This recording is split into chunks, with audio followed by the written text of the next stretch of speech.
1813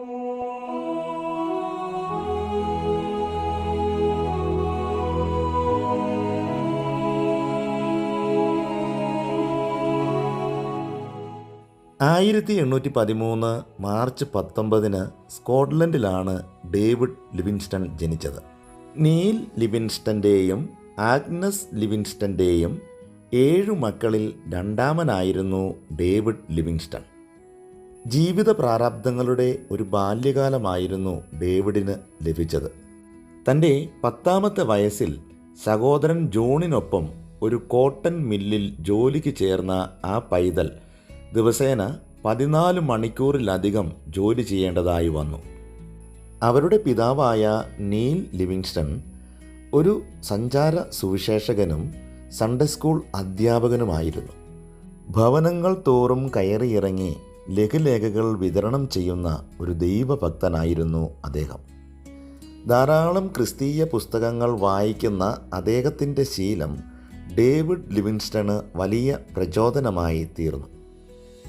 എന്നാൽ ഡേവിഡിന് ക്രിസ്തീയ പുസ്തകങ്ങളെക്കാൾ അധികമായി സയൻസ് പുസ്തകങ്ങൾ വായിക്കുന്നതിലായിരുന്നു താൽപ്പര്യം. സയൻസ് പുസ്തകങ്ങൾ വായിക്കുന്നതിലൂടെ തൻ്റെ മകൻ്റെ വിശ്വാസം ചോർന്നു പോകുമോ എന്ന് ഭയപ്പെട്ട ആ പിതാവ് അതിൽ നിന്നും അവനെ വിലക്കിയിരുന്നു. നന്നേ ചെറുപ്പത്തിലെ ക്രിസ്തുവിലൂടെയുള്ള രക്ഷയെ കരസ്ഥമാക്കിയ ഡേവിഡ് ക്രിസ്തുവിനായി ഒരു ജീവിതം നയിക്കണമെന്ന് താൽപ്പര്യപ്പെട്ടു.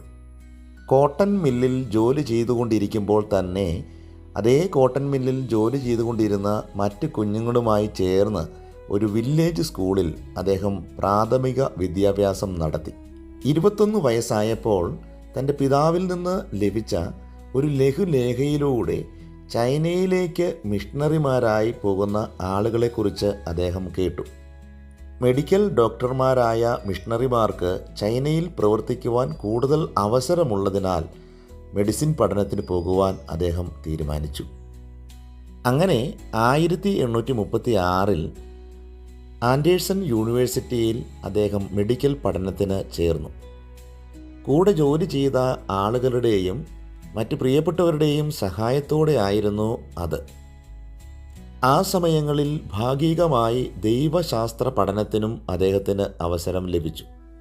ക്രിസ്തുവിന് വേണ്ടിയാണ് താൻ പഠിക്കുന്നത് എന്ന ഉത്തമ ബോധ്യമുണ്ടായിരുന്നതിനാൽ യാതൊരു മെഡിക്കൽ പശ്ചാത്തലവും ഇല്ലാതിരുന്ന ഡേവിഡ് വളരെ കഠിനാധ്വാനം ചെയ്ത് പഠിച്ചു.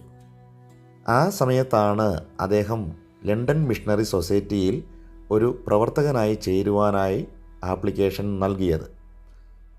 അങ്ങനെ ലണ്ടൻ മിഷണറി സൊസൈറ്റിയുടെ നേതൃത്വത്തിൽ അദ്ദേഹത്തിന് വിവിധ പരിശീലനങ്ങൾ ലഭിക്കുവാൻ ഇടയായി. തൻ്റെ മെഡിസിൻ പഠനം പൂർത്തിയാക്കിയതിന് ശേഷം 1840 അദ്ദേഹം ലണ്ടൻ മിഷണറി സൊസൈറ്റിയുടെ ഒരു ഓർഡൈൻ മിനിസ്റ്ററായി പ്രവർത്തനം ആരംഭിച്ചു. ചൈനയിലേക്ക് പ്രവർത്തനത്തിന് പോകുവാനായിരുന്നു അദ്ദേഹത്തിന് താൽപ്പര്യം. എന്നാൽ ചൈനയിൽ യുദ്ധം നടക്കുന്ന സമയമായിരുന്നതിനാൽ ആ സമയത്ത് ലണ്ടൻ മിഷണറി സൊസൈറ്റി ചൈനയിലേക്ക് മിഷണറിമാരെ അയച്ചിരുന്നില്ല. ആ സമയത്താണ് ഡേവിഡ് ലിവിങ്സ്റ്റൺ ആഫ്രിക്കയിൽ പ്രവർത്തിച്ചുകൊണ്ടിരുന്ന ജോൺ മൊഫാറ്റ് എന്ന ഒരു ക്രിസ്തീയ മിഷണറിയെ പരിചയപ്പെടുന്നത്. അദ്ദേഹത്തിൽ നിന്നും ആഫ്രിക്കയിലെ പ്രവർത്തനങ്ങളുടെ സാധ്യതയെപ്പറ്റിയും ആവശ്യകതയെപ്പറ്റിയും കേട്ട ഡേവിഡ് ലിവിങ്സ്റ്റൺ അങ്ങോട്ട് പോകുവാനായി തീരുമാനമെടുത്തു.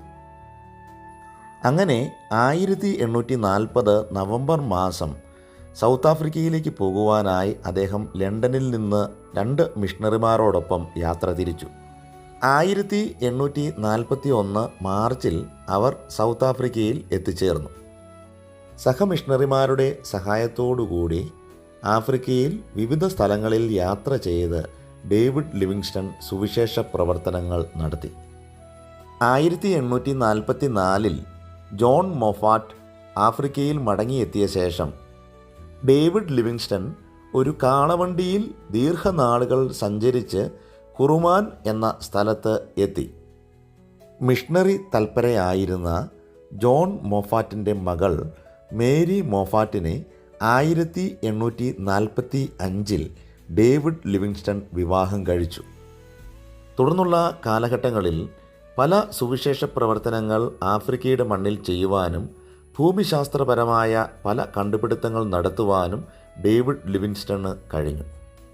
ഈ സമയത്താണ് ക്വേന എന്ന ഗോത്രവിഭാഗത്തിൽപ്പെട്ട ഒരു ഗോത്ര മൂപ്പനോട് സുവിശേഷം പങ്കുവയ്ക്കുകയും അദ്ദേഹം കർത്താവിനെ രക്ഷകനായി സ്വീകരിക്കുകയും ചെയ്തത്. ഗോത്രത്തലവനായ അദ്ദേഹത്തിൻ്റെ മാനസാന്തരം വലിയ സുവിശേഷ മുന്നേറ്റത്തിനാണ് അവിടെ മുഖാന്തരമായത്. കടുത്ത യാതനകളാണ് ഡേവിഡ് ലിവിങ്സ്റ്റൻ്റെ കുടുംബം ആഫ്രിക്കയിൽ നേരിടേണ്ടി വന്നത്.